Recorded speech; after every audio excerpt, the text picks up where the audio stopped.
Hola, muy buenas. Vamos a hablar sobre este es el módulo de ahí estamos. Este es el módulo de los análisis de cómo, cuándo y por qué hacer las analíticas. Entonces, en esta parte vamos a hablar sobre la parte del análisis físico. El análisis físico es una parte de, de los de las analíticas que menos nos han enseñado, que menos nos han explicado, pero que tiene un aspecto fundamental en la alimentación. Yo os explicaré por qué. El aspecto fundamental es que eh, todo, todo alimento tiene un componente organoléptico, que es la parte física, que es fundamental para su viabilidad o su venta, su distribución, y no se le hace el suficiente y no se le da la suficiente importancia eh, que tiene este apartado.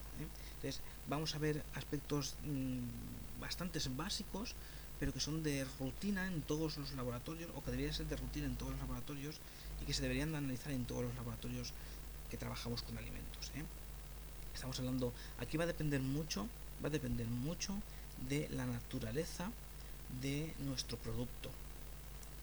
¿Por qué? Porque no va a ser lo mismo un líquido que un sólido, que un material compacto, que un polvo. Entonces aquí el, el, el aspecto tenemos que lo primero que tenemos que identificar es qué aspectos físicos son más llamativos sobre nuestro producto. Si es el brillo, si es el color, si es el aspecto, si es la dureza, si es la capacidad de agregación o la compactación, si es justamente lo contrario, si es la viscosidad, si es la floculencia, si es... Es decir, tenemos que identificar qué características físicas son de interés para nosotros. Por tanto, yo aquí os voy a contar un poco algunas de ellas y después adentraremos en algo que es algo muy específico, pero que os lo quiero comentar para que al menos lo podáis tener en el módulo y en caso de que sea necesario que lo podáis utilizar. ¿Por qué? Porque cada vez se está utilizando más. Entonces, ahora lo veremos, ¿no? Entonces, desde una parte clásica, ¿eh? de los análisis físicos de alimentos en un laboratorio, pues hemos estado hablando de densidad, hablamos de humedad, hablamos de las cenizas, hablamos y después de los aspectos más organolépticos, ¿no? De color, de sabor, de textura, ¿eh? Si son líquidos, viscosidad. ¿Vale? Entonces, densidad, existen muchas maneras de poderlas de determinar. Al final la densidad es el volumen que ocupa y el peso que tiene. Entonces existen muchas herramientas para poder calcular esto. El peso es muy fácil, porque se pone una báscula y se pesa. ¿eh? Y en caso de que sea un líquido, pues el volumen es muy fácil de determinar. En el caso de que sea un polvo, también se puede determinar fácilmente el volumen. En otros aspectos que son más irregulares, ¿eh? es más difícil poderlo calcular, pero bueno, hay multitud de equipos que nos permiten calcular volúmenes, densidades. La humedad. La humedad es un aspecto fundamental dentro de la alimentación. ¿Por qué? Porque la humedad va con otro parámetro muy cogido de la mano que es la actividad de agua. La actividad de agua es el agua que tiene el alimento que está disponible para los microorganismos. Conforme mayor es esta actividad de agua, es decir, conforme mayor es la cantidad de humedad o la cantidad de agua disponible para los microorganismos, más probabilidades hay de que se pueda oxidar, ¿vale? Y de que puedan crecer microorganismos, ¿vale? La humedad es un aspecto clave para la alteración química de los alimentos, ¿vale? Entonces siempre se tiende a intentar dejar los alimentos en la menor humedad posible o en la menor actividad de agua libre posible. Bien. También existen muchas maneras de poderlo calcular. Existen unos aparatos que son como unas balanzas. Entonces tú pones tú pesas, dices, pues 3 gramos, ¿no? Lo pones en esas balanzas son unas estufas que van midiendo cuánto pesa. lo que tienes ahí. Entonces él va calentando, al calentar el agua se va evaporando, al irse evaporando va perdiendo agua hasta que llega un momento que ya no pierde más agua. Entonces el aparato registra esta variación centesimal, entonces pesa entre lo que había al principio y lo que hay después. En relación a eso te calcula el número de humedad. Esto se puede hacer de manera más artesanal, pues estableciendo un protocolo, diferentes protocolos. Entonces, pues un protocolo puede ser perfectamente pues a 55 grados durante 3 horas. Entonces tú coges el producto que sea, lo pesas, lo pones a 55 grados durante 3 horas, a las 3 horas lo pesas, calculas la diferencia del peso, y calculas, por tanto, la diferencia de peso tiene que ver con la cantidad de agua que ha perdido. Entonces ese es el porcentaje de humedad. ¿Vale? Un poco más allá son el tema de las cenizas. Las cenizas es un valor muy indicativo, porque las cenizas es todo aquello que no se puede que no puede que no se puede eliminar. Son esos restos, por lo tanto el producto, conforme menos cenizas tiene, de mayor calidad es lo equivalente al agua, a esos que pone, ¿cómo pone? Restos sólidos, no, restos sólidos no, pone restos, ya no recuerdo bien, pero bueno, las aguas igual, que se clasifican un poco por la cantidad de restos que dejan.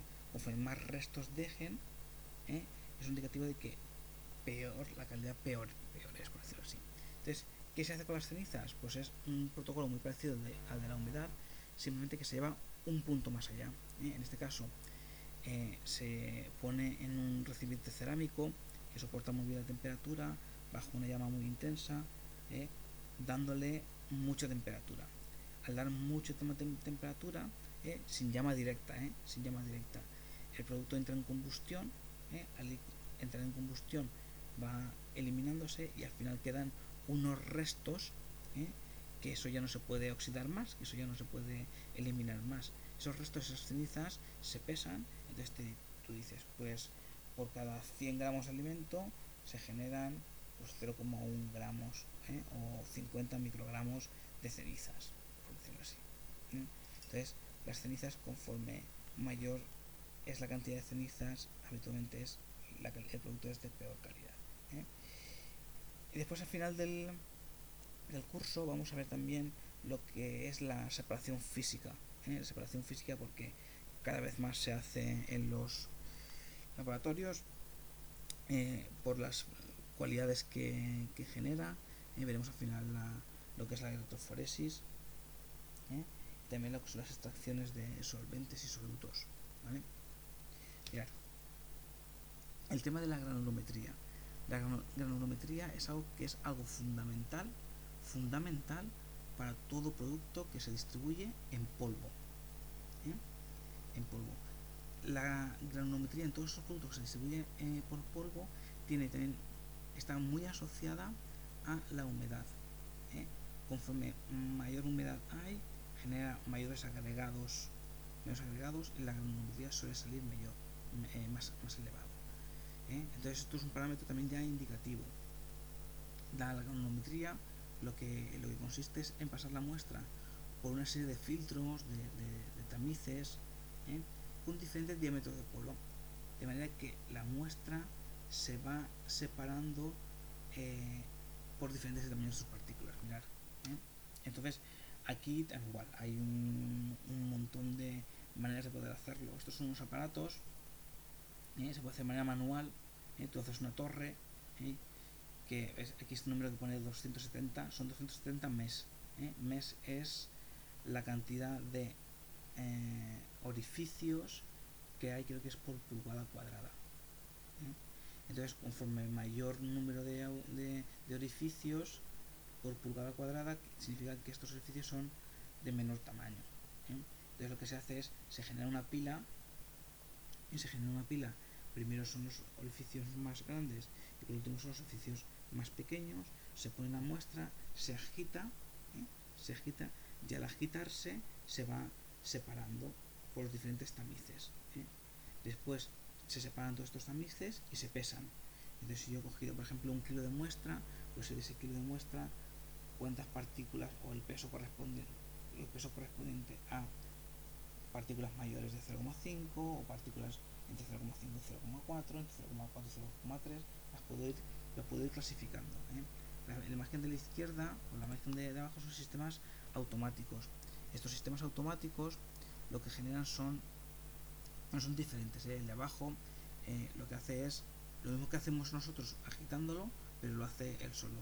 Tú lo pones, los cierras, pones los tamices que tengas que ser, pones las muestras, programas, y al programar lo que hace es que está pues tanto tiempo con este número de vibraciones en tantos hercios, y nos permite ajustar tanto el tiempo como los hercios de vibración, de manera que podemos estandarizar y siempre hacerlo de la misma manera, porque al hacerlo nosotros, pues a veces que hacemos más fuerte, a veces que hacemos más pequeño, más flojo. Yo no lo hago igual que otras personas del laboratorio. Entonces, en los laboratorios que es importante el proceso de granulometría, ya tienen estos aparatos que permiten estandarizar. La imagen de la izquierda lo que te hace es que no solamente es un separador en continuo, es un separador en continuo, de manera que a la vez que está entrando la muestra, te la va separando los diferentes granos, y podemos con diferentes tubos ir recogiendo esos diferentes, de manera que vamos automáticamente clasificando esas partículas. Esto se utiliza mucho en harinas, porque a veces que las partículas son demasiado grandes, entonces las partículas grandes vuelven a pasar otra vez por el molino, tienen un sistema de feedback, vuelven a pasar por el molino, al pasar por el molino vuelven a machacarse y vuelven otra vez al filtro, o el tanque filtro, o el tamiz en columna. Es muy utilizado en harinas, y en todo material que sea, o sea, todo producto alimenticio que sea en polvo, el cacao en polvo, también para infusiones, para hierbas y demás. Incluso en el caso de las harinas, suelen tener diferente precio. Las harinas más finas suelen tener un precio más elevado que las harinas más gruesas. Incluso hay clientes que nos dicen: no, es que yo quiero que me sirvas una harina que tenga tanto porcentaje en este tamiz, tanto porcentaje en este tamiz, tanto porcentaje en este tamiz.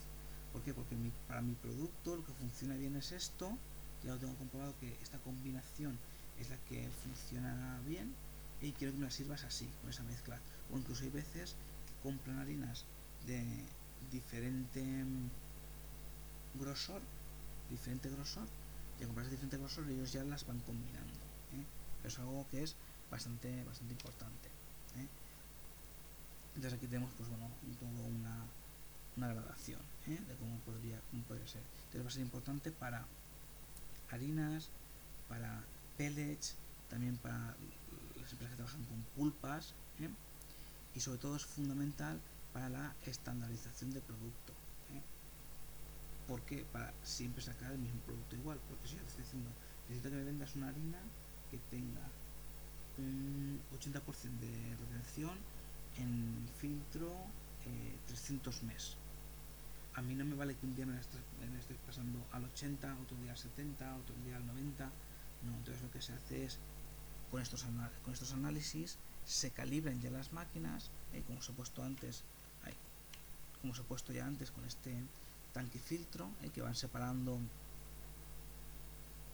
las diferentes partículas. Entonces las partículas más grandes vuelven a un molino que lo vuelve a machacar y lo vuelve a introducir. Entonces hay veces que este mismo molino es igual, o hay veces que es el mismo, con un sistema de retroalimentación, o hay veces que incluso tienen molinos diferentes para ser más eficientes. Entonces se hace primero un primer molido con un molino de grandes capacidades, después se va separando y las partículas más grandes pasan a un molino un poco más pequeño, un poco más específico, pero que hace una harina más fina. Entonces, bueno, aquí hay diferentes alternativas, pero bueno, es algo que es bastante importante, bastante fundamental. ¿Vale? En cuanto a los métodos de extracción, pues vamos a tener mecanismos de extracción mecánica, de destilación o de extracción mediante disolventes, tanto en continua como en discontinua. En la extracción mecánica vamos a tener dos tipos fundamentales, ¿vale? Por expresión o por incisión. Mientras que la destilación, la más común, la más utilizada, así siempre es el arrastre por vapor, ¿vale? Dentro de la extracción mediante disolventes vamos a tener la continua mediante la perforación o el shock headlets, y también por la extracción con disolventes, la discontinua, que ahí se habla más bien de una maceración, una digestión, una infusión o una decocción. Ahora explicaré también las diferencias. Bueno, la extracción es una técnica de separación que se puede utilizar en cualquier tipo de mezclas, ya bien sean sólidas, líquidas o gaseosas. La extracción se basa en la diferente solubilidad de los componentes de una mezcla. La forma más simple de realizar una extracción consiste en tratar la mezcla de compuestos con un disolvente, de manera que uno de los componentes se disuelva o sea más afín y los otros no. Sin embargo, la técnica de extracción más empleada consiste en la disolución de la mezcla separada en un disolvente que disuelva a todos los componentes, ¿vale? Por estabilidad química habitualmente. A continuación se procede a la adición de un segundo disolvente que no se mezcla con el primero, de manera que los componentes de la mezcla se distribuyen entre los dos disolventes, según diferentes coeficientes de reparto. ¿Vale? Según un componente de la mezcla es muy soluble en uno de los disolventes y muy poco en el otro, quedará prácticamente en el que es soluble. Bueno. La extracción. La extracción es la separación de las sustancias biológicamente activas, ¿vale?, de los materiales inertes o inactivos de una planta, a partir de la utilización de un disolvente seleccionado y de un proceso de extracción adecuado, donde siempre se obtienen por lo menos dos componentes: la solución extraída en su disolvente, el extracto, ¿vale?, y el residuo, ¿vale?, el bagazo. ¿Qué consiste? Vale, imaginemos que yo quiero obtener un aceite esencial de una planta. Entonces lo que yo hago es cojo la planta, ¿vale?, le añado un disolvente en el cual el principio activo que yo estoy deseando sea muy soluble en él, lo mezclo, ¿vale? Lo machaco, lo trituro y lo dejo un poco macerando, y después separo por un lado el líquido, que va a ser el extracto, que va a ser el disolvente junto con el principio activo, y por otra parte ese residuo leñoso, que es la fibra, que es la celulosa, al cual se va a llamar bagazo. Incluso muchas veces ese bagazo puede ser vuelto a macerar con otro tipo de solvente diferente. La expresión es un método extractivo de la planta fresca, ¿vale? Esta planta en fresca, lo que se hace es que se introduce en una prensa hidráulica, ¿vale?, y se exprime, ¿vale? De esta manera, al exprimir, estamos obteniendo el jugo de la planta, ¿vale? Y este método se utiliza para aceites esenciales de cortezas, ¿no?, de cítricos o de otros frutos que los tienen en buenas cantidades. Entonces, lo que se hace es pasar el producto por una prensa, el producto es prensado, al ser prensado se separa el líquido, que va a ser el extracto, y el resto leñoso, que se va a llamar el bagazo, ¿vale? La extracción por incisión se utiliza para obtener exudados, ¿vale? Habitualmente van a ser gomas, van a ser resinas, van a ser mieles, ¿vale? Entonces en este caso no existe un prensado, sino simplemente con una escisión es suficiente para que se pueda recoger ese exudado.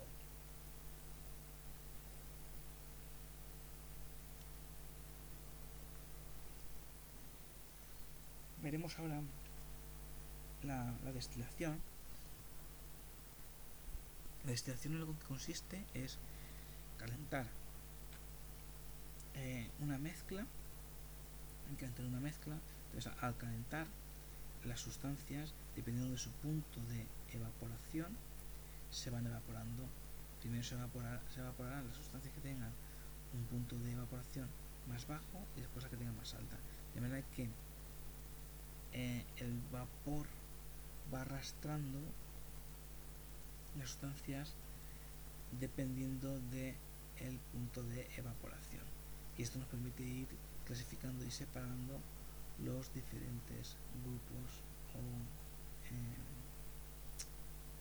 o principios activos o compuestos químicos de la mezcla. La destilación es la separación y purificación de líquidos mediante líquidos volátiles, para purificar líquidos volátiles. A ver. Tiene dos fases, ¿vale? La primera es la evaporación, ¿vale? O la transformación del líquido en vapor, y la segunda es la condensación o transformación de vapor en líquido. Existen diferentes mecanismos de destilación, ¿vale?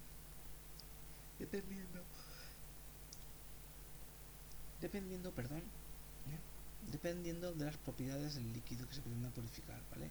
Y de las impurezas del contaminante, ¿vale? Conforme más impurezas tenga, va a distorsionar más los puntos de evaporación.